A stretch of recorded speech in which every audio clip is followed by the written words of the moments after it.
comenzar. Nuestra invitada especial de hoy es, lo digo con mucho orgullo, es la compañera Vanessa Núñez. Gracias, Vanessa, por estar acá con nosotros y aceptar nuestra invitación para presentarnos un tema muy importante.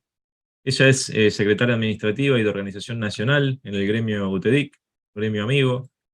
También es secretaria de Innovación y Futuro del Trabajo en la Confederación General del Trabajo, ni más ni menos, qué responsabilidad, y aparte es una secretaría clave, porque también la tecnología sabemos que es transversal a todas las organizaciones, así que desde ahí ella es muy militante y está dando una mano, doy fe, a todos los gremios y compañeros que somos parte de la Confederación para siempre estar al día y tener las herramientas necesarias para abordar este tema de la incursión tecnológica en el mundo laboral. Tiene muchos trabajos también de investigación realizados y publicaciones, entre otras para la FES, para la Friedrich Ebert Stiftung, no sé si lo dije bien, pero bueno, siempre es complicado el nombre. Y bueno, y el tema que nos va a traer hoy, nos preparó una presentación sobre el futuro del trabajo y los desafíos del sindicalismo. Así que bueno, pónganse cómodos y escuchemos atentamente a nuestra compañera. Vanessa, te cedo la palabra, bienvenida. Bueno, Cristian, muchas gracias compañeros y compañeras de InfoWorkers y a todos los presentes, los y las, por estar, por interesarse por este tema, que a veces parece vago, pero nos atraviesa permanentemente y sobre todo a los actores sindicales. Les comparto la presentación, igual cualquier comentario o consulta o sugerencia o reflexión que me quieran hacer, la pueden hacer mediante el chat, lo voy a estar leyendo permanentemente porque me encanta como buena militante sindical charlar con la gente. Si no, como les digo a mis alumnos, no me hagan hablar sola. Así que, bueno, el futuro del trabajo está como muy en boga, ¿no? Todo el mundo habla del futuro del trabajo. Hace algunos años que empezamos a escuchar sobre la revolución 4.0, la industria 4.0, y tenemos esta realidad que aceleró la pandemia muchísimo, por lo menos en nuestro país, ¿no? En la perspectiva latinoamericana. Las personas que tal vez no tenían, incluyendo a dirigentes y dirigentes sindicales que no tenían tal vez un registro tan claro de la capacidad operativa que tenían las nuevas tecnologías, en la pandemia se dieron cuenta que lograron superar las barreras presenciales con herramientas como esta que estamos usando hoy. Pero, bueno, como sabemos, no es todo color de rosa. Yo les hice una presentación muy breve como soporte, pero no quiero aburrirlos con lo que está escrito. Quería hablarles brevemente del teletrabajo, pero no desde el aspecto legal, porque es un tema en sí mismo que no vale la pena profundizar hoy. Sé que ustedes han tenido muchos encuentros anteriores con contenidos muy interesantes desde el punto de vista técnico. Solo lo que quiero decir es que, y lo dejo para más adelante, que la ley de teletrabajo, la 27.555, tiene el desafío de introducir los derechos digitales en la negociación colectiva. Y por otro lado, la ley, además de facultar, digamos, de darle algunos podrán decir que delegar en la negociación colectiva ciertas normativas o ciertos límites es de alguna manera sacarse de encima la necesidad de reglamentar, y que la posición de fuerzas entre las organizaciones sindicales y las entidades empleadoras no siempre es la misma. Y como sabemos, la paritaria económica del salario mata agenda en años de índices inflacionarios muy altos como el que estamos teniendo este año y el que tuvimos un poco el año pasado. Pero es un desafío que los derechos digitales, no solo para el teletrabajo, para el trabajo en general, están enmarcados en la negociación colectiva como derechos legítimos de discutir. Y por otro lado, algunos preceptos generales que la ley de teletrabajo empieza a enmarcar en el mundo del trabajo, ¿no? Porque, por un lado, tenemos el precepto, para quienes han leído la ley de teletrabajo, el precepto de igualdad. Una persona que teletrabaja no puede ser discriminada, no puede ser tratada de una forma distinta a como era tratada cuando trabajaba de manera presencial o a quienes trabajan de manera presencial en la misma organización bajo el mismo convenio colectivo. Pero la ley de teletrabajo nos trae, y ya lo vamos a ver un poquito mejor, algunos derechos nuevos, como el derecho a la desconexión. Digo, no son nuevos, pero digo nuevos en la letra de la ley. Derecho a la desconexión, derecho al cuidado, ¿no? Son algunas cosas que en el trabajo presencial también nos tenemos que replantear un poco. Y respecto de la inteligencia artificial,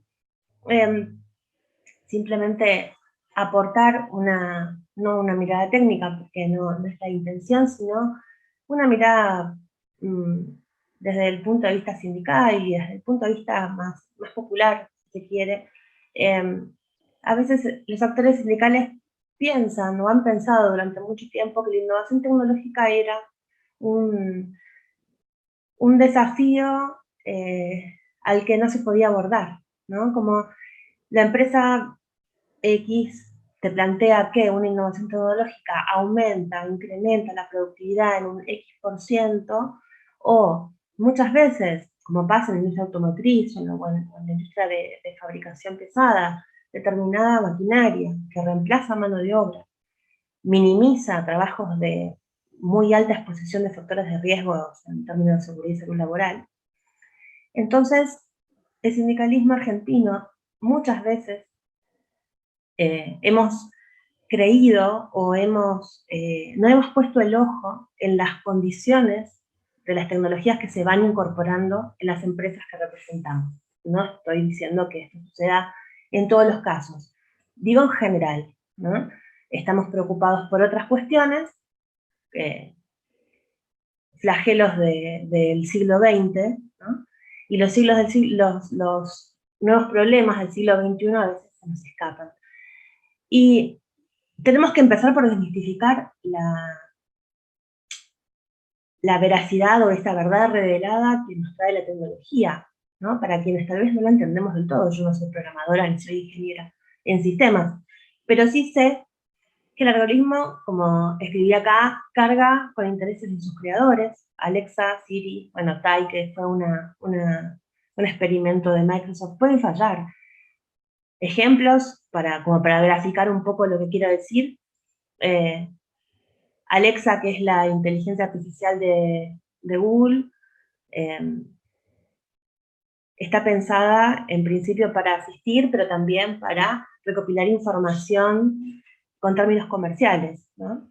Y nosotros y nosotras le brindamos a las grandes corporaciones de información digital, muchísimos datos que hoy son valiosísimos como si fuesen un commodity.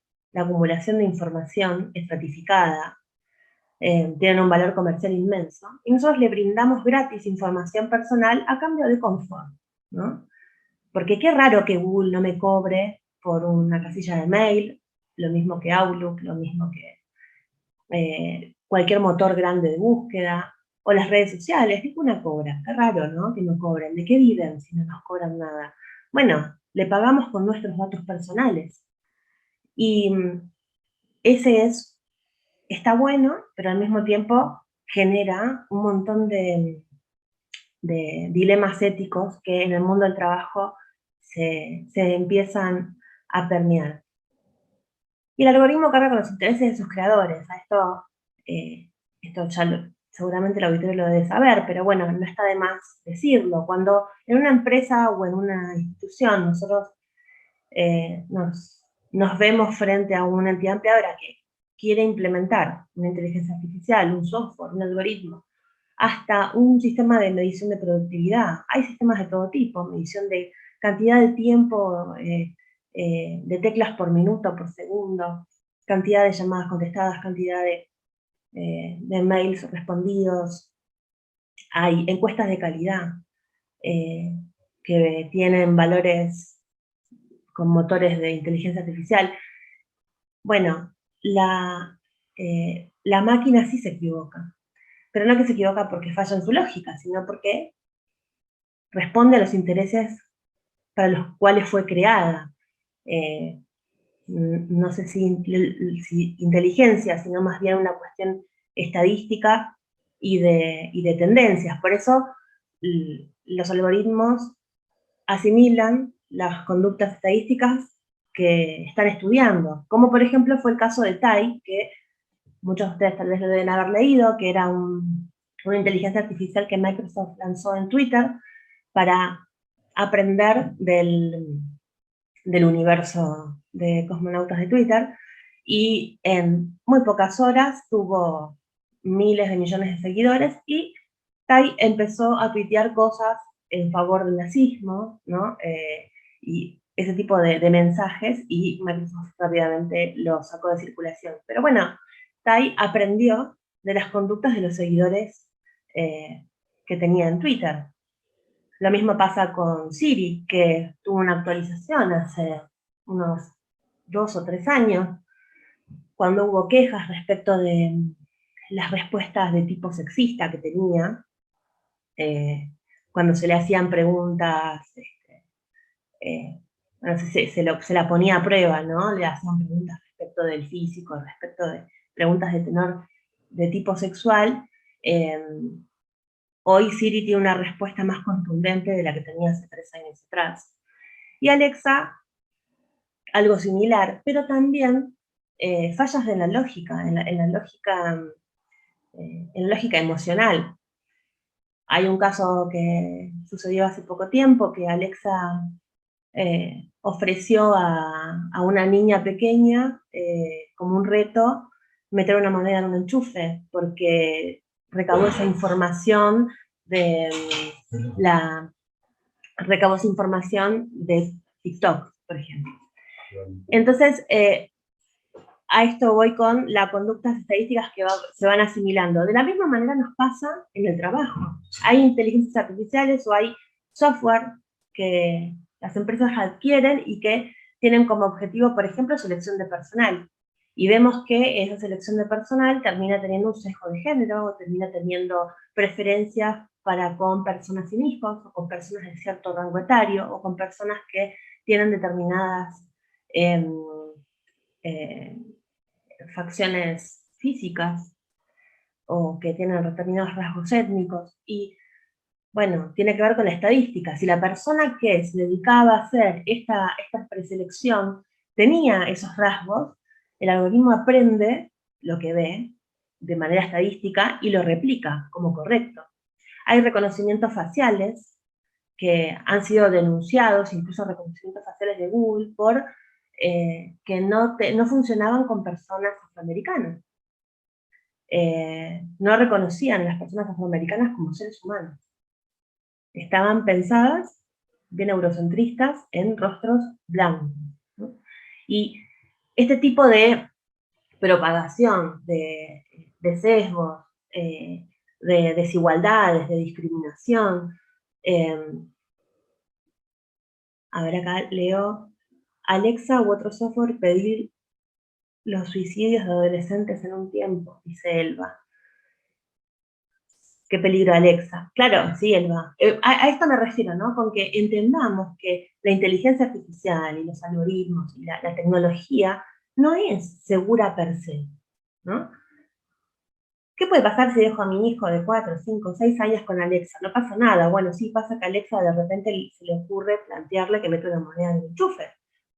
Bueno, a esto me refiero, ¿no? Y como un dato de color que es interesante, el mundo se está preocupando por esto que sucede, porque hay un gran vacío legal respecto de qué pasa con la inteligencia artificial, con esa recabación de información, con esa minería de datos. La legislación española está escribiendo un procedimiento nacional relacionado. La señora Norma no tenía. Relacionado con que la inteligencia artificial garantiza la no discriminación, la igualdad de trato, la igualdad de género, los rangos etarios, etc. Y la nueva constitución chilena, que se está discutiendo en el Parlamento chileno, habla de algo re interesante, que es la privacidad comunitaria, ¿no? Pensar en los datos, en la protección de datos personales, pero también en la privacidad comunitaria de datos. Y acá lo miramos desde la perspectiva sindical, ¿no? El colectivo de datos, qué pasa con esos medios de comunicación que las empresas tienen para comunicarse con todo el personal, qué pasa con el uso sindical de esos medios de comunicación, y la vulneración colectiva de la privacidad comunitaria del uso de esos medios. Es una materia interesante que Chile está desarrollando por estos momentos. Y sobre los nuevos derechos, básicamente lo que vemos en general es control y vigilancia. Herramientas de control, muchísimas. Las posibles repercusiones laborales, porque ¿qué pasa si volvemos a la misma lógica de que la tecnología no puede ser imputada de ninguna tendencia, ¿no? La tecnología nunca se equivoca. Bueno, la tecnología es falsable, ¿sí? Yo misma lo he padecido en tener relojes fichadores que eran después modificados en una tabla Excel que se descargaba a posteriori para ver cuál era el fichaje de cada persona, de cada legajo. Entonces, ¿qué pasa si nos sancionan a una persona porque la acusan de determinada improductividad en función del algoritmo? Y ese algoritmo, por ejemplo, hablo de casos que no voy a dar detalles, pero que suceden, ¿no?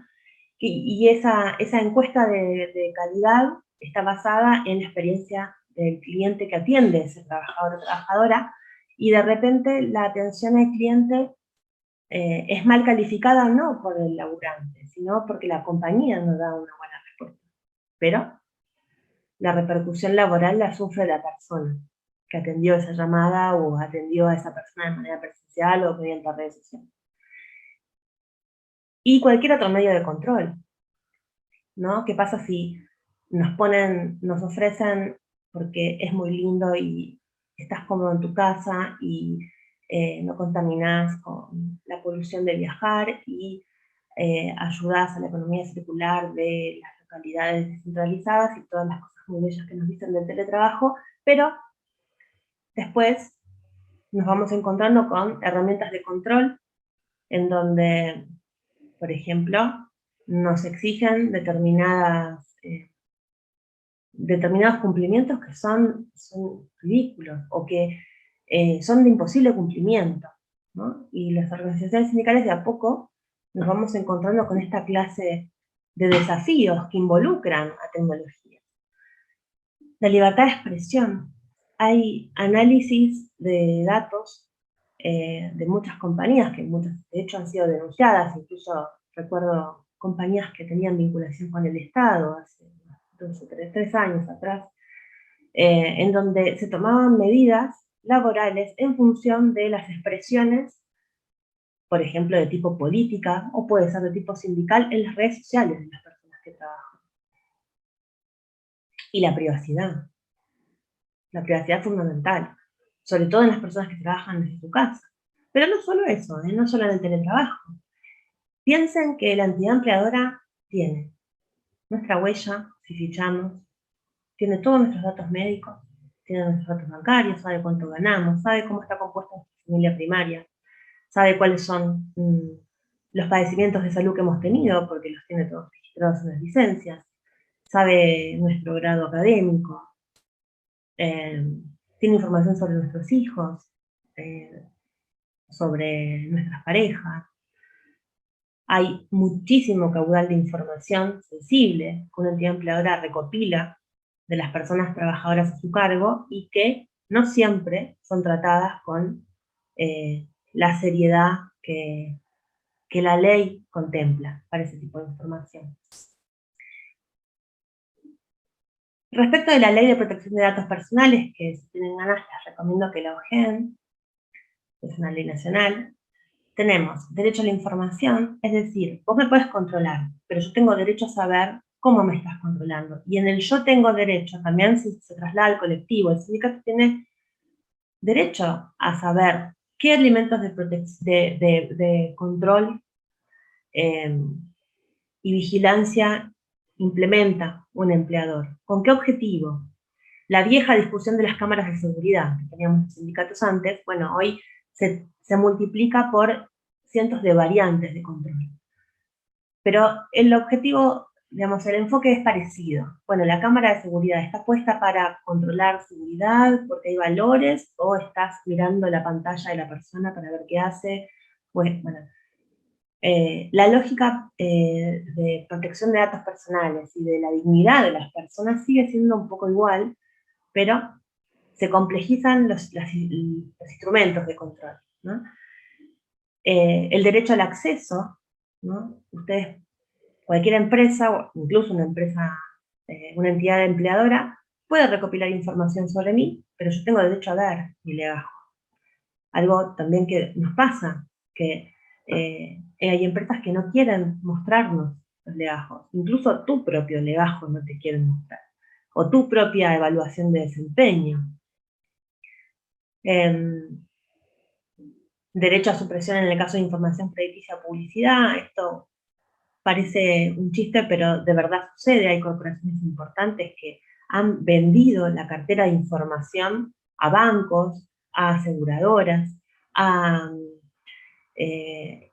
empresas de medicina privada, ¿no? Entonces, así como te llaman para ofrecerte tal o cual compañía de celular, bueno, te llaman para ofrecerte tal o cual obra social para tu grupo familiar, que saben perfectamente cómo está conformado porque tu empleador le vendió esa información de vos. El consentimiento sobre cualquier herramienta de control o cesión de derechos. La imagen es privada, hay que mediar un consentimiento para utilizarla. Y dato sensible, que bueno, es lo que ven en pantalla es lo que define la ley, ¿no? Pero es una ley que, al menos desde la gestión sindical, desde la perspectiva de la innovación, es muy útil. Y después, algo al pasar que les quiero comentar que tiene que ver con las brechas.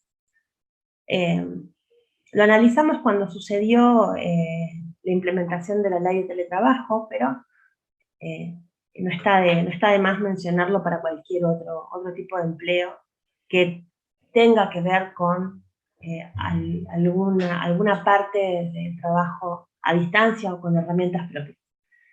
La ley de teletrabajo, que no solo regula el teletrabajo, porque empieza a marcar la cancha de algunas condiciones laborales que la ley de contratos de trabajo no menciona, habla de que se puede la entidad empleadora compensar con dinero el uso de instrumentos propios tecnológicos. Es tremendo esto desde la perspectiva sindical, ¿sí? Porque genera una automática desigualdad y brecha de acceso al empleo, más de la que ya tenemos. Porque si yo voy a hacer una búsqueda laboral y voy a pedir una persona que tenga un celular que tenga determinadas características, o una notebook que tenga determinadas características, o que viva en una zona que tenga una conectividad con determinadas características, estoy excluyendo a personas que hoy por hoy pueden no tener ninguno de esos elementos, vivir en lugares en donde no tienen ni acceso a conectividad a internet, pero viajan, llegan a su lugar de trabajo, fichan y son iguales que cualquiera. Con esta clase de compensación, de alguna manera, entendemos, se transfiere los elementos de trabajo y las tecnologías que el trabajo requiere, que caen en el potestad del empleador. Bueno, el teletrabajo viene a plantear una nueva manera de contratar que nosotros entendemos que es peligrosa y que de alguna manera nos tiene que tener atentos a los actores sindicales cuando incorporamos este tipo de cláusulas en los convenios colectivos.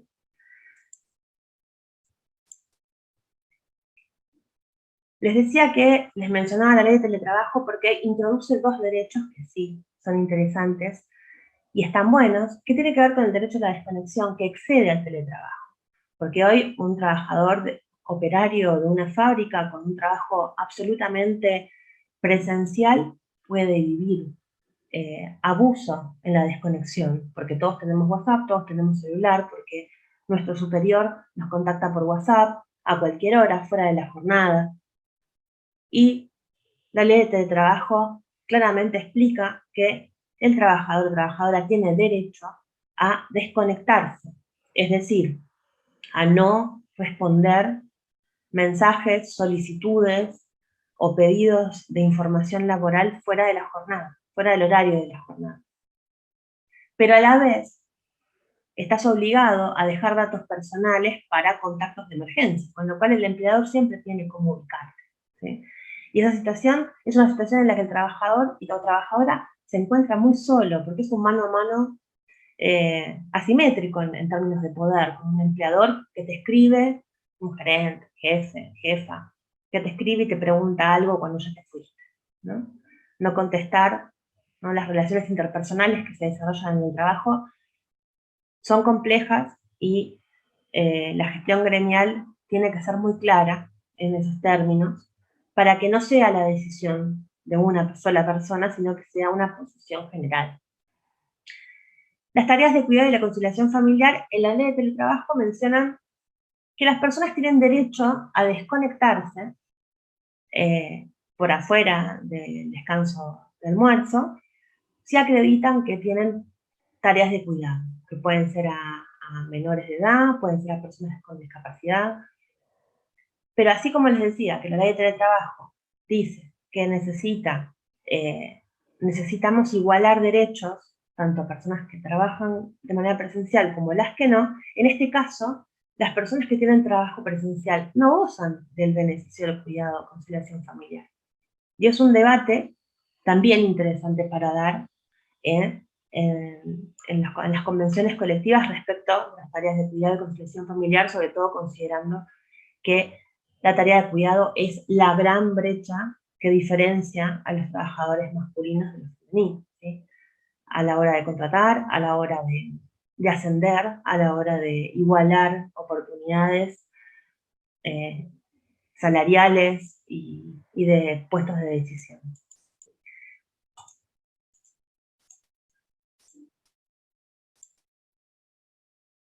A ver, acá leo.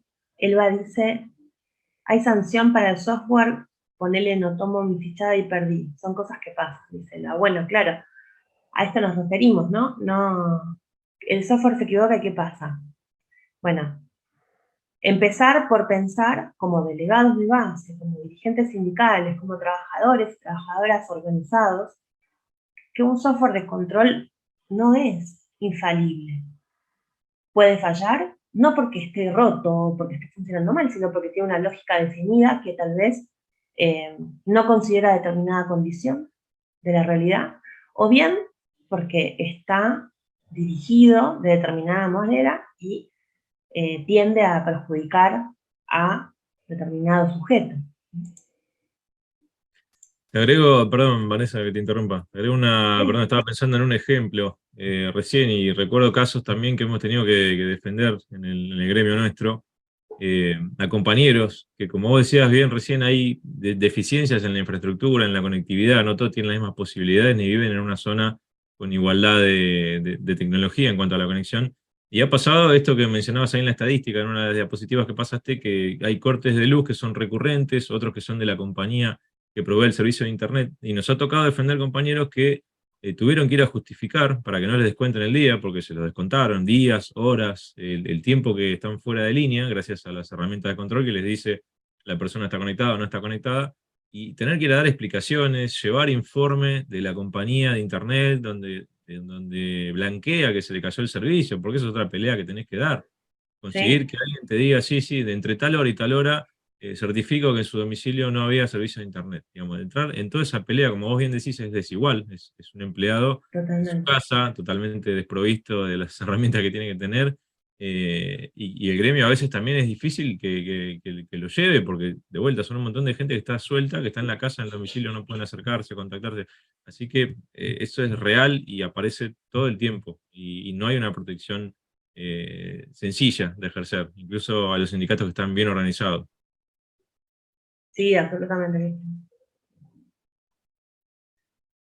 Bueno, paso a la negociación colectiva, ¿no? Que es como la gran llave que tenemos las organizaciones sindicales para cambiar el rumbo de los derechos. Discúlpame, buenas tardes. Sí, buenas tardes. Con respecto al tema de lo que estabas hablando, a nosotros nos pasó con respecto al tema de las inclemencias del tiempo. Yo trabajo en la ruta y muchas veces, bueno, en donde nos toca trabajar, que es en la localidad de Villegas, la neblina en los últimos meses fue un inhibidor de nuestro trabajo, pues no se puede trabajar al aire libre cuando la neblina es muy densa. Y nos ha pasado que en las últimas semanas nos ha pasado que, bueno, la neblina fue muy espesa y, por ejemplo, arrancaba a las 10 de la noche y terminaba recién al otro día, al mediodía. Y uno de los días nos llamaron y fue muy gracioso porque le dijimos, bueno, vení a controlar cómo es el estado de la ruta, pero con la neblina. Y vino la parte de jefe, porque no creía, y al otro día la neblina se fue a las 3 de la tarde. Y nos mirábamos nosotros y dijimos, no sé, ahora qué nos va a pasar, nos vas a descontar el día. Y con respecto al tema de los ejemplos que daba, es muy gracioso porque más allá de si el sindicato o no, esto también sucede y siempre es la pelea de poner en tela de juicio el trabajo. No es que ponen en tela de juicio lo que le podés estar hablando, porque llega un momento tal de hablar de esta manera que parece que es todo el tiempo una mentira, es como que siempre le estamos mintiendo para no hacerlo. Y creo que también eso pasa en todo este sistema, de cómo repensar, en este caso, la ley y cómo se fueron dando los paradigmas, ¿no? Y se fueron practicando, porque creo que se hizo todo en estos últimos 2 años, fue vertiginoso todo, todo. Y eso fue, digamos, lo cuento porque me parece que es algo interesante con respecto al tema de, ya hay una desconfianza de que el trabajador no quiere trabajar y es como que se instaló todo el tiempo esa idea. Entonces, hoy los elementos de control, me pasa en mi caso particular que yo tengo que fichar a través de mi celular. Y lo comentaba la otra vez, yo tengo un GPS en el teléfono, donde saben dónde estoy, a qué hora estoy, dónde me moví, y con una precisión de 12 metros. Es como que satelitalmente estoy más que controlado. Pero bueno, era eso para agregarlo a lo que estabas comentando con respecto al tema de cómo se fueron manejando las inequidades que existen. Gracias, Gonzalo. Bueno, sigo. Entra en la negociación colectiva porque, bueno, es como decía antes, como la llave maestra, ¿no? de la herramienta que tenemos las organizaciones sindicales para poder cambiar un poco el paradigma, los paradigmas culturales, como decía Gonzalo recién, pero también para, para poder incorporar o darle cuerpo, darle volumen a ciertos derechos. A ver. Bueno, esto tiene que ver con el teletrabajo, ¿no? Pero, ¿qué rol tiene el sindicato? Voy a saltear lo que es excluyente de teletrabajo. ¿Qué rol tiene el sindicato en los sistemas de control? Bueno, hay normativa, no solo de la ley de teletrabajo, sino también leyes que, bueno, si quieren después más, en otro momento les puedo pasar un correo con los links de las resoluciones del ministerio, de alguna documentación que, si les interesa profundizar, que facultan al sindicato la ley de productividad. Hay varias normativas que están vigentes, que dicen y facultan al sindicato a que en la mesa de negociación colectiva sea informado, por ejemplo, de cuáles son las innovaciones tecnológicas que se están implementando, que sean La ley de teletrabajo, por ejemplo, faculta al sindicato a que controle las herramientas de control, valga la redundancia, para garantizar que no vulneren ningún derecho humano, ni derecho a la dignidad, a la privacidad, etc.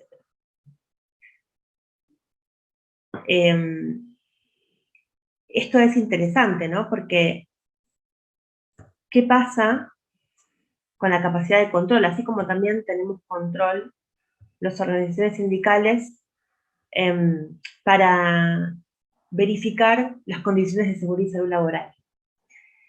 ¿Qué hacemos con las condiciones de seguridad y salud laboral cuando las personas trabajan en su casa? Bueno, hay una resolución que fue derogada por la emergencia sanitaria que da cuenta de algunas directrices generales de cómo hacer trabajo remoto, pero la verdad es que si hoy nos cuesta garantizar las condiciones y el ambiente de trabajo sanas y seguras, y no podemos salir aún del paradigma de que la prevención es un gasto, y bueno, todo lo que no me voy a desviar en mi otra pasión, que es la seguridad y salud laboral como eje de discusión sindical, pero si hoy nos cuesta, o en el pasado nos costaba hacerlo, con planteles trabajando en un mismo establecimiento, ¿cómo encaramos este desafío cuando los tenemos a todos atomizados en lugares que claramente no están pensados para trabajar? Porque los hogares son hogares, no son trabajos.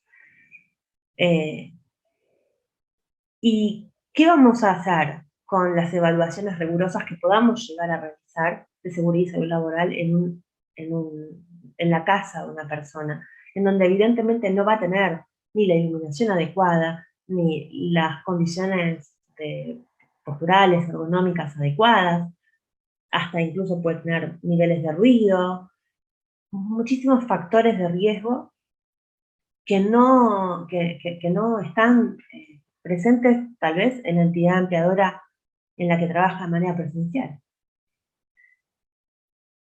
Por otro lado, tenemos también el control de seguridad y salud laboral o de condiciones en el ambiente de trabajo en el uso de las nuevas tecnologías, ¿no? Hasta en utilizaciones físicas. Ustedes nos pueden contar, conozco muchos casos de sindicatos y compañeros de sindicatos de la producción que dan enormes discusiones, largas discusiones respecto de la incomodidad o del imposible cumplimiento de un determinado procedimiento que involucra a una máquina en el proceso de trabajo, ¿no? Las entidades empleadoras siguen sin entender que los procedimientos preventivos necesitan, para ser exitosos, de la participación de las personas trabajadoras o de la organización sindical que asesore, ¿no? Son desafíos de la negociación colectiva que tenemos que pensar. No les vengo a dar una respuesta, no les vengo a plantear preocupaciones en este sentido. Y después, en términos más culturales, ¿no? o de idealizaciones de los sujetos sociales, bueno, lo que está escrito, ¿no? El trabajo es un capital social. Eso es lo que los sindicatos consideramos, en general, más allá de la rentabilidad. Yo vengo de una organización sindical, la UTEDIC, en donde representamos entidades deportivas y civiles. La enorme mayoría son organizaciones sin fines de lucro, con lo cual la rentabilidad no es el eje fundamental de la discusión, porque, si no saben, les cuento, la mayoría de las organizaciones sin fines de lucro, ONGs, fundaciones, cooperadoras, colegios profesionales, bueno, gastan por encima del 80% de su recaudación en sostenimiento salarial, y es la ecuación financiera habitual. Pero en las entidades empleadoras que sí tienen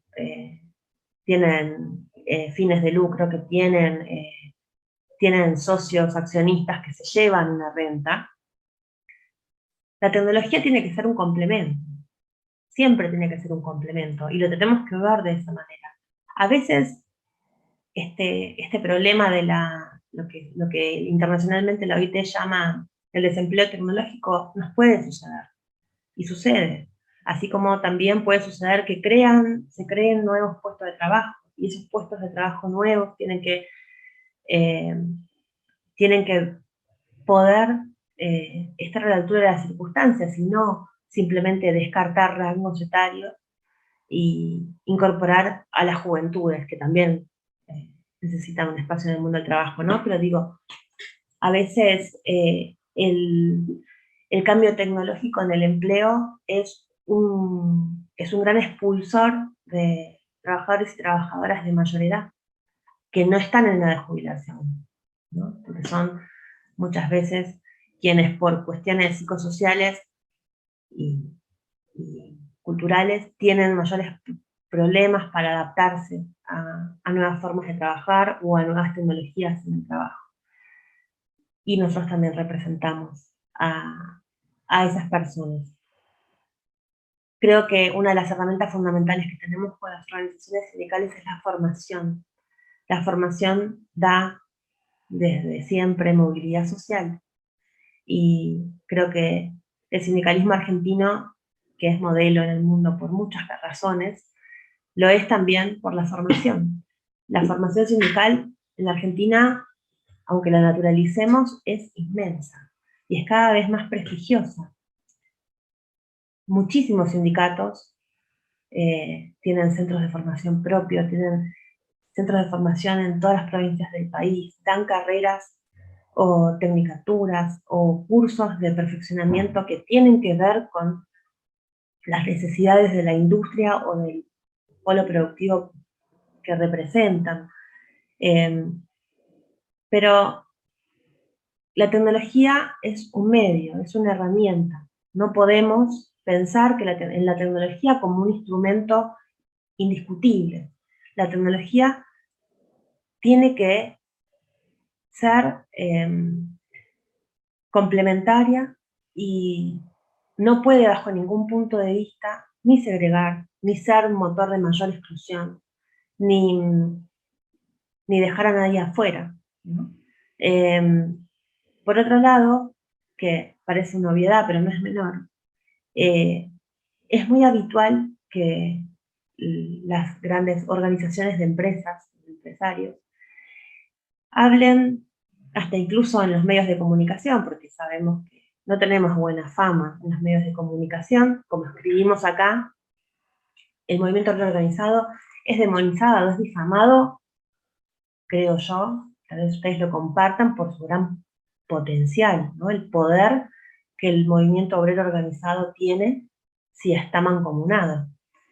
Y en el tema de las nuevas tecnologías, cuando los sindicatos que levantan la voz, haciéndose eco de las necesidades de sus representados y representadas, se los cataloga como un obstáculo. Los sindicatos son antiguos, tienen convenios colectivos antiguos, ¿no? Y lo cierto es que los convenios colectivos antiguos están refrendados permanentemente en actas de acuerdo salariales, en actas de acuerdo que actualizan categorías, condiciones. No es cierto que los convenios colectivos no se tocan desde el 60, 70, 80. Pero es una batalla cultural, de alguna manera, que el sindicalismo argentino no acompaña la modernización, no es un obstáculo para la digitalización o para la industria 4.0, no lo es. De verdad no lo es. Pero el diálogo social tiene que existir, y es tripartito, al menos. Tripartito me refiero a comunidad organizada, representada por sindicatos, en entidades gubernamentales, el Estado, y las entidades empleadoras. Y en los desafíos, más de los que ya mencionamos, algo que nos preocupa y en lo que trabajamos tiene que ver con la comunicación y la fidelización, la representación.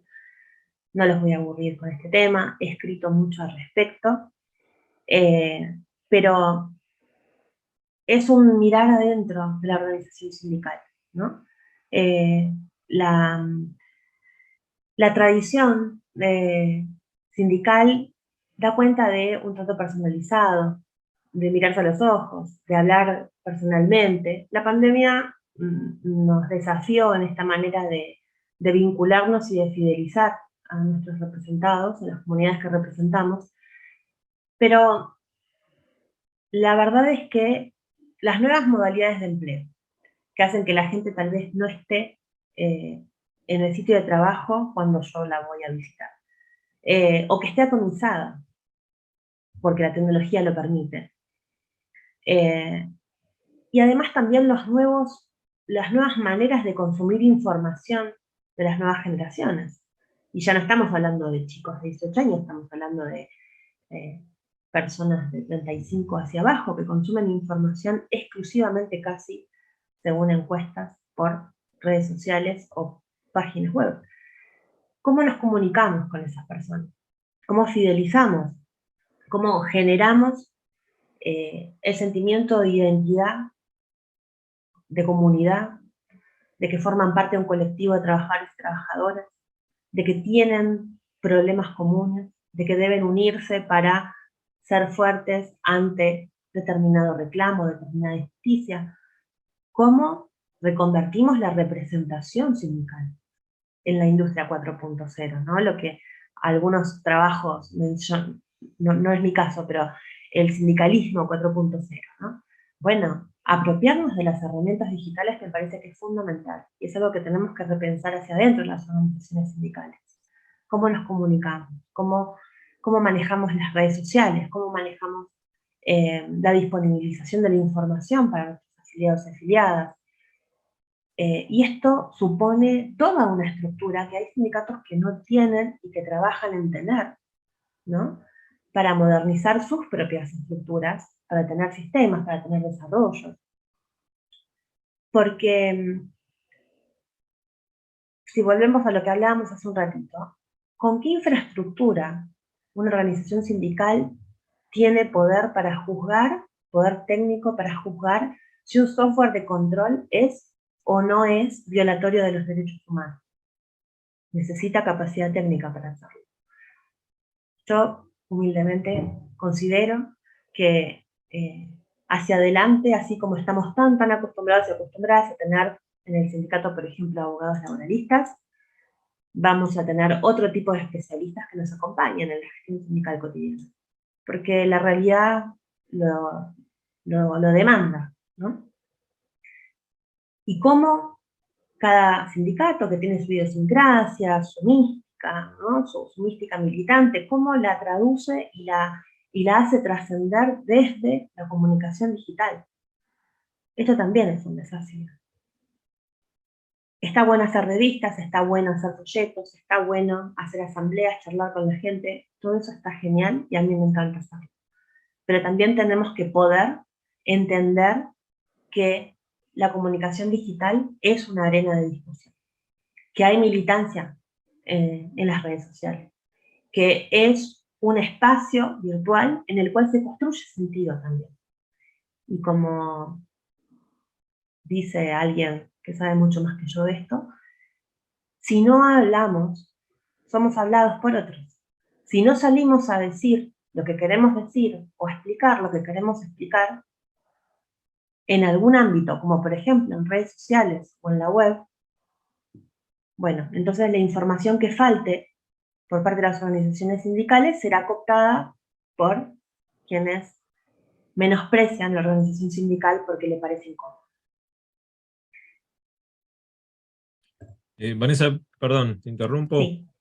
Vamos a aprovechar, Melissa, para mandar la encuesta de presentismo, si podés.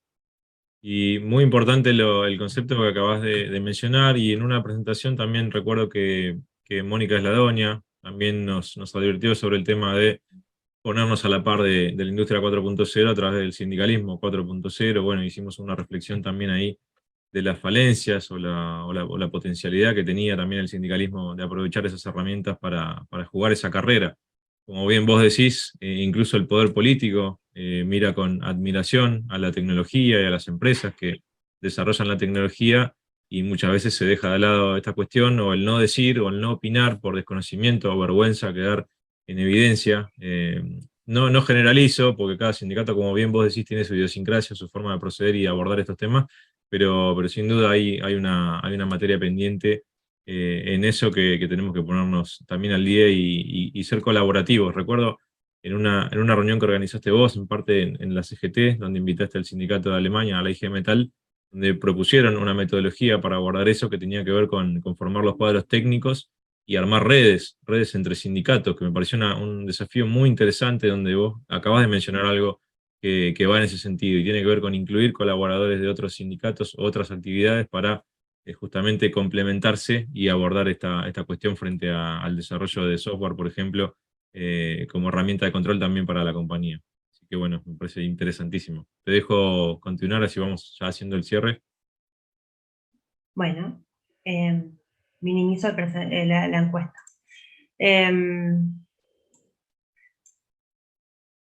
Bueno, las nuevas capacidades, como hablábamos recién, las nuevas capacidades de garantizar derechos, la fiscalización de seguridad y salud laboral y la fiscalización de herramientas de control, ¿no? Todo esto creo que son espacios de fortificación que tenemos en las organizaciones sindicales, cada una con sus particularidades, ¿no? Los mapas de riesgo, digamos, que puede tener una actividad es distinta a otra. En mi caso, mi sindicato es muy, muy diverso y nos topamos con tipos de factores de riesgo de lo más diversos, pero muchas veces las organizaciones sindicales representan trabajos específicos que tienen determinadas características, pero así todo, la fiscalización de estas dos cuestiones que la ley deriva en el sindicato, de seguridad y salud laboral y de herramientas de control, claro está, tanto en seguridad y salud laboral como en la provisión de herramientas de control, que el deber es del empleador, el deber de seguridad y el deber de respeto de la dignidad es del empleador o empleadora. Pero la organización sindical ahí está como garante de derechos, ¿sí? Y bueno, tenemos que hacernos a la idea de que así como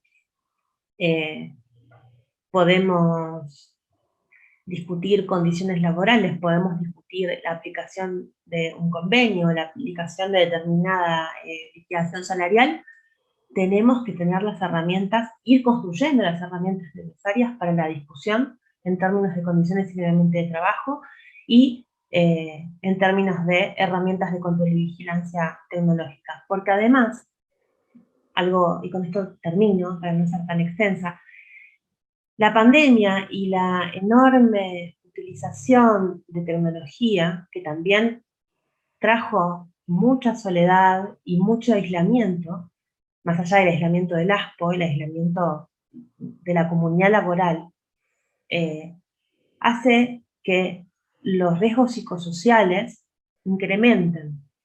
Los sindicatos de CGT, con los que charlamos, reportan una altísima tasa de carpetas psiquiátricas o de problemas de tipo psicológico que incrementaron a partir de la pandemia y que se sostienen, que no han bajado.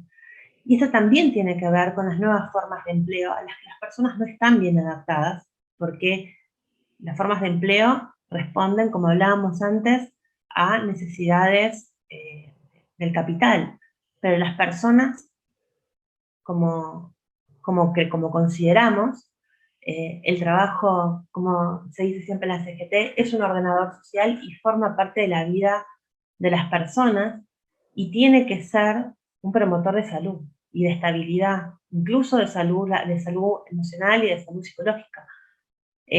Con lo cual, bueno, me parece que estos son los desafíos que no que se vienen, sino que ya tenemos.